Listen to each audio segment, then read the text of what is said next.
Good morning sa'yo, Idol Robe. Sa tanong mo na supplementary bill loads. Wala akong kahit anong supplement na ginagamit loads. Kasi nga mahal.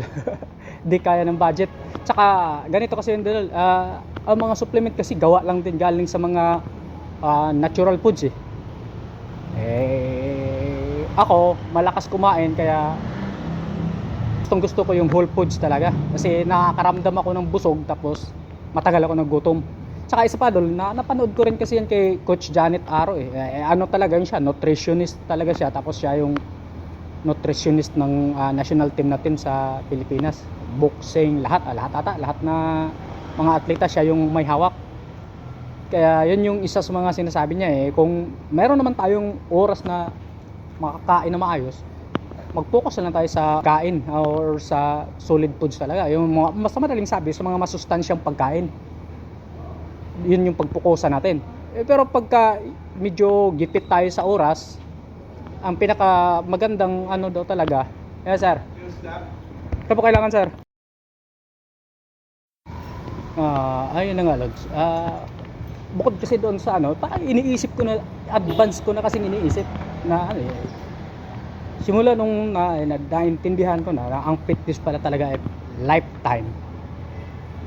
Kunyari gumagamit ako ng mga supplementation, ngayong pamilya, wala pa akong pamilya, pwede pa talaga siyang tiisin, pwede mo talaga hanapan ng budget paano kung yung katawan mo kasi nasasanahin pagka tapos hindi lang yung katawan mo, pati yung utak mo kasi meron diyang nilalagay rin nila sa wala naman akong research nito, pero yun talaga para magkaroon ka ng psychological ba pagka wala ka ng supplement. Yun din yung isa sa mga naririnig ko sa mga kasamahan ko sa gym, pagka naubusan na sila ng supplement, ilang araw na silang hindi nakapag-supplement, pakiramdam doon nila mahina sila kasi walang supplement. Yun na yung sinasabi ko, parang psychological na. Sa bagay totoo rin naman talaga kasi may calories din yung yung supplementation, tapos may magkaroon nga ng water retention. Pag may mataas yung water retention sa katawan mo, di bumibigat ka, lumalakas ka din pati. Yun yung ano ko. Kaya yun din yung isa. Kaya advance na yun. Kunyari magkaroon ako ng pamilya, hindi ko naman pwede i-share yung supplementation sa pamilya ko. Nag-focus na ako sa solid foods. Kasi pag bumili ako ng ganitong karaming pagkain na purong pagkain talaga, kami lahat makakain. Yun naman yung sa akin. Pero nasa atin naman talaga yan na nasa budget. Unang-una sa budget talaga. Kung sapat naman yung budget mo, bakit ba hindi? Kasi kahit pa may pamilya ka, mabigyan mo pa rin ng sapat na pagkain yung pamilya mo na hindi masakripisyo yung budget nila. Ganon pa rin yung budget nila bukod sa pambili mo ng mga supplementation. Yun naman yun. Pero pagka kagaya ko nga na hindi naman ganon kaganda yung kita, kumbaga tamang-tama lang, kaya nagiging practical na ako, nag-focus na ako sa solid foods. Kasi yun nga, isa rin doon sa ano ko rin talaga sa ano bang tamang term, basta ako kasi mas malakas akong kumain kasi kung mag-supplement pa ako, kung ilang supplement yung gagamitin ko, sabihin na lang natin na per scope na may mga 120 calories. Kung tatlong supplement yung gamitin ko or dalawa, sabihin natin dalawa, 240. Ang equivalent noon dalawang extra rice na. Sa bagay sa rice mas kukonti, 4 grams lang yung protein noon Tapos yung carbohydrates saka yung ano pa ba, walang fiber. Pero ganun pa rin naman ang carbohydrates naman din kasi hindi naman din talaga masama sa katawan natin, lalo na pagka physically active tayo, nagbubuhat, basta patak yung katawan natin, kailangan natin yun kasi pag mag-focus ka rin talaga puro kadalasan kasi sa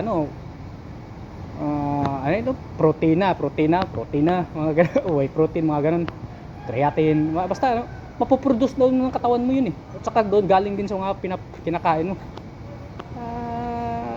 Paano ba? Hirap kasi. Hirap basta ako Lods, yun talaga unang dahilan kaya hindi ako gumagamit ng supplement, budget. Tapos malakas ako kumain. Tapos Pagluto lang naman yung problema na every meal, pagluto every meal. Pwede, pero pwede naman talaga magluto kami, lalo pagka nasa trabaho, binabaon ko. Isang lutuan lang, yun na yung paulit-ulit kong kakainin, yun naman yun.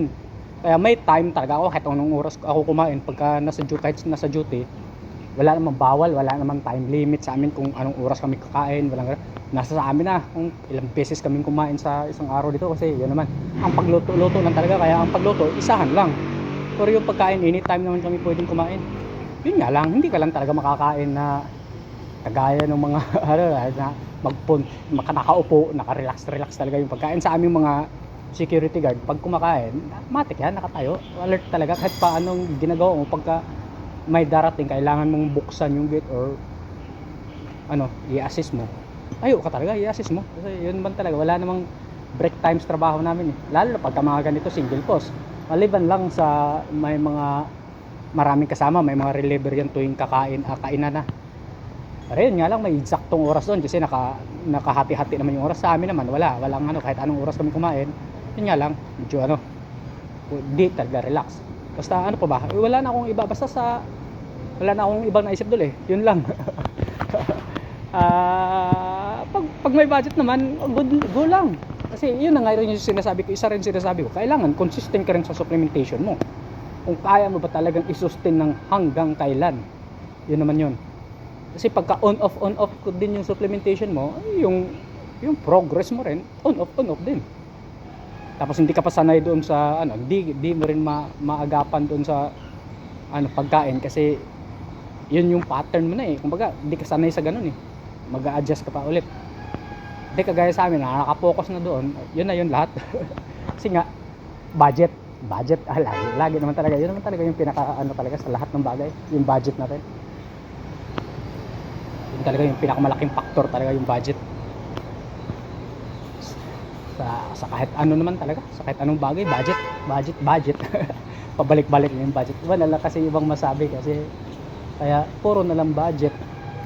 Basta yun na yun idol, wala akong kahit anong supplement na ginagamit. Puro pagkain lang at saka ang iniinom ko lang talaga black na kape. Noon sa gym, ngayon wala na. Kasi nahihirapan ako pagtulog eh.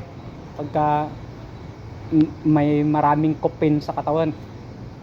Pero simula nung binago ko na yung pattern no, parang nasa trabaho ko, kailangan ko uminom ng kape kasi hanggat maaari kailangan mong gising dito ng buong duty mo eh. Yun naman yung main goal eh. Para gising ka, alerto ka, magkape. Pero pagka naka-off duty na ako, wala na. Ayoko na, tanggalin ko na yung kape para makakatulog naman. Kasi yun naman yung kailangan eh, recovery eh. Kailangan nating makarecover. Kaya yun na yun idol. Ano pa ba? Wala na. Wala na talaga akong ibang nais sabihin. Basta yun na yun. Mas mahabang video pa to kasi nga ipopost ko rin to sa ano eh, sa social media iba.